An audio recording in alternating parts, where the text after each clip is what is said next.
हो. अगं काय चाललंय वेणा तुझं? हा, घरातल्या घरात चालतेस ना, बघून चाल ना. अहो, तुम्हालाच बघायला आले होते मी. काय झालं? ऐका, महाशिवरात्री निमित्त गाडेपाटलांकडे पूजा आहे. हा. मग तिथे जाताना आपल्याला काहीतरी भेटवस्तू आहेर घेऊन जावा लागेल हं? ए उगाच काहीतरी नसत्या सवय लावू नकोस त्यांना. अरे काय लग्न आहे का वाढदिवस आहे आहेर वगैरे घेऊन जायला? महाशिवरात्रीची पूजा आहे, आहेर कशाला पाहिजे? आणि मला सांग, महादेवाला आपण पामर काय देणार? हा? जास्तीत जास्त एखादं बेलाचं पान घेऊन जाऊ, बस झालं. देवाच्या कार्यात पण कंजूशी का? किमान लिटर भर दूध न्यावं लागेल. लिटर भर एवढं दूध घेऊन जायचं नाही, कळलं तुला? हा, मला नाही बाई तुमच्यासारखं वागता येणार. जनाची नाही तर मनाची आहे मला. ते काही नाही, मी जाताना दूध घेऊन जाणारच. हा, बरं ठीक आहे, दूध घेऊन जा, वाटीवर घेऊन जा. त्याच्यापेक्षा एक थेंब जास्त नेऊ नकोस, तुला सांगतो. वाटीभर काय? हो. आणि दक्षिणा? दक्षिणा द्यायची. दक्षिणा मी देणार, तू अजिबात द्यायची नाही. 11 रुपये दक्षिणा द्यायची, कळलं? तुम्ही एक काम करा बरं, त्यापेक्षा घरीच थांबा. बाय माझी, कसं काय ओळखलंस तू माझ्या मनातलं? आणि हे काय पीठ किती काम करतेस तू? हा, ठीक आहे, मी थांबतो घरी. चला, झाली बाबा माझी सुटका. सुटका? कसली सुटका? तुमच्यासाठी महाशिवरात्री निमित्त मी एवढा निर्जळी उपवास करते आणि तुम्हाला साधी माझ्यासोबत पूजेला यायला कटकट वाटतेय? मी तिथे येऊन करू काय ते सांग ना. तिकडे येऊन काय देवाच्या पायाच पडायचंय ना. तिकडे येऊन जे मागायचं ते इकडच्या देवाच्या पाया पडतो आणि मागतो. हा, इकडे प्रार्थना करतो, काय त्यात? मग तुम्ही एक काम करा, घरीच थांबा. तसंही आजीजवळ बसायला कुणीच नाहीये, त्यांच्याजवळ बसायला तरी होईल. म्हणजे मी घरी थांबून पण काम करू? शाणी आहेस. काम काय आहे त्यात? बसूनच तर राहायचंय ना. आणि तिच्याजवळ बसणार तुम्ही नाही तर दुसरं कोण आहे? वहिनी कशाला टेन्शन घेताय? काम मी करते सगळी. आरती, तू? अहो, कालच आई बोलल्या होत्या मला का वहिनींना जर पूजेला जायचं असेल तर आजींची काळजी घ्यायला तूच घरी जा म्हणताना आले. अगं पण तुला पूजेला नाही यायचंय का? वहिनी माझं काय घेऊन बसला? आम्ही कुठं काम करतोय? मंदिराच्या दारातच काम करतोय ना. आमची दर्शनं तर अशीच होत्या. तुम्हाला सांगते, माझ्या नशिबात तर एवढं पुण्य आहे की नाही या दर्शनाचं. आणि तुम्ही तर मला निर्जळी उपवास केलाय वहिनी. मग तर तुम्ही जाऊन यायलाच पाहिजे. जाऊन या. हो. तेही कशाला थांबायला पाहिजे घरात? उगाच काही उचकाबुचकी केली म्हणजे नको नको नको. ए काय नको, तू नको थांबू घरात. तुझा तुझ्या कामाला, मी थांबेन घरात. मी बघतो आजीकडे. हा, फक्त काय हात नाही लावणार, लांबून बघणार. हा.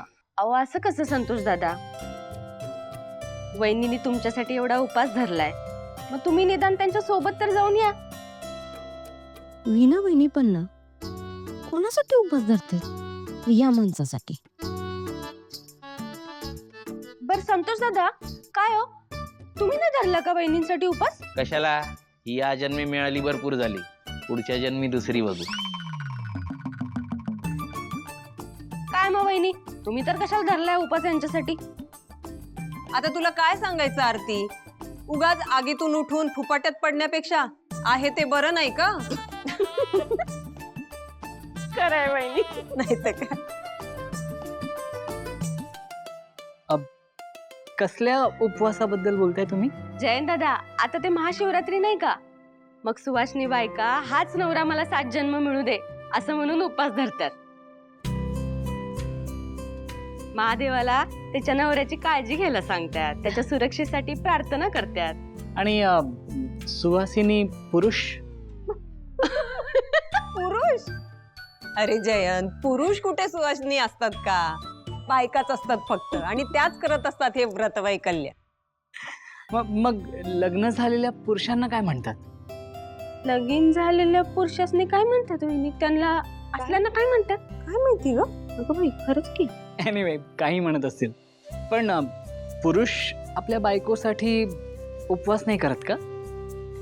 हो जयंत दादा, पुरुष कुठं काय करतात बायकांसाठी, आणि उपास तर आमचीच गोष्ट नाही का? नाही आरती, आपल्या सिद्धूने भावनासाठी केला होता बरं का उपवास.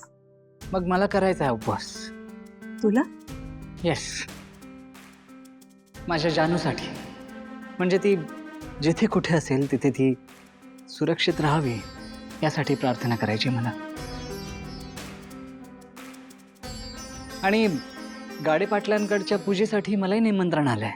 सो आपण एकत्रच जाऊया ना? एकत्र जाऊया म्हणजे तुझ्या गाडीतून जायचं? हो. चालेल वेणा, जाऊया आपण. मी पण येतो तुझ्याबरोबर. जयंत, काढ गाडी. मग आपण सगळे एकत्रच जाऊया आणि एकत्र उपवासही करूया.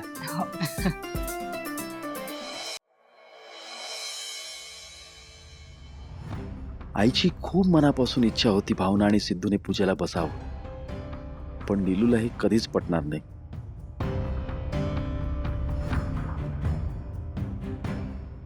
नीलांबरी, हा लक्षात आहे ना निर्जळी उपवास करायचे आज. हो आई.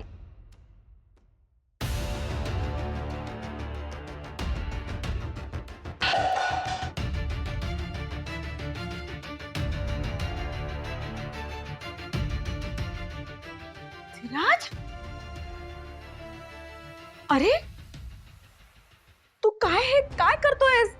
निर्जळी उपवास आहे ना तुझा? पूजेला बसायचंय ना तुम्हाला दोघांना, विसरलास? सॉरी आई, मला भूक सहन नाही झाली म्हणून. काय हे अधिराज, अरे महाशिवरात्रीचा उपवास दुसऱ्या दिवशी सकाळीपर्यंत पाळायचा असतो आणि आत्ताच भूक लागली तुला. आता पूजेला कसं बसणार आहात तुम्ही? एवढा ताबा नाहीये अधिराज तुझा. आई, तुम्ही कोणाला सांगताय? त्यांना कधी काही जमतं का? नीलांबरी, नवऱ्याबद्दल बोलतेस, लक्षात ठेव. तेच तर दुःख आहे आई.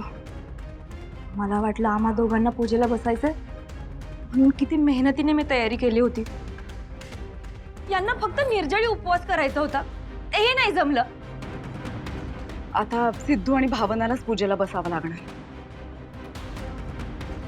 बघा, एवढी साधी गोष्ट जमली नाही तुम्हाला? काय मरणार होता का? ज्यूस नसते पाहिजे तर? नीलांबरी, बास. काय बोलतेस? नवऱ्याबद्दल बोलतेस तू? ही अशी पद्धत असते बोलायची? नाही, तुमच्यातले वाद तुम्हीच मिटवा, मी त्यात पडणार नाही. पण निदान आपल्या घरात पूजा आहे एवढं तरी लक्षात असू द्या. पूजेला आता भावना आणि सिद्धूच बसतील.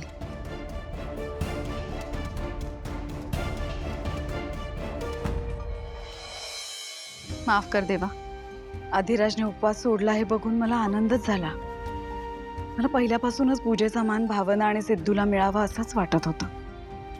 आज अधिराजमुळे माझी इच्छा पूर्ण झाली. एक गोष्ट धड जमत नाही. तेव्हा कसला नवरा घातला माझ्या पदरी काय माहिती.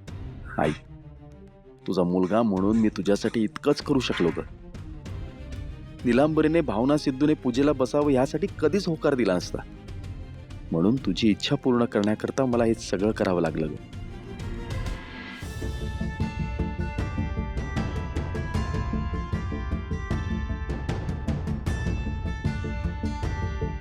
हॅलो जयंत, मी बोलतेय. हॅलो.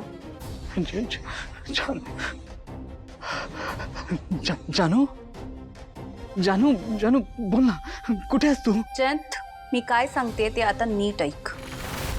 मी तुला सांगितलं होतं ना, मी लवकरच तुझ्या समोर येईन आणि ती वेळ आता जवळ आली आहे. खरंच जानू, I can't wait to see you. जानू, तू मला कधी भेटणार आहेस आणि कुठे भेटणार आहेस मला सांग. जगाच्या पाठीवर तू मला कुठेही बोलाव, मी लगेच येईन तुला भेटायला. जानू, मला तुला भेटायचं आहे, तुला डोळे भरून बघायचंय जानू.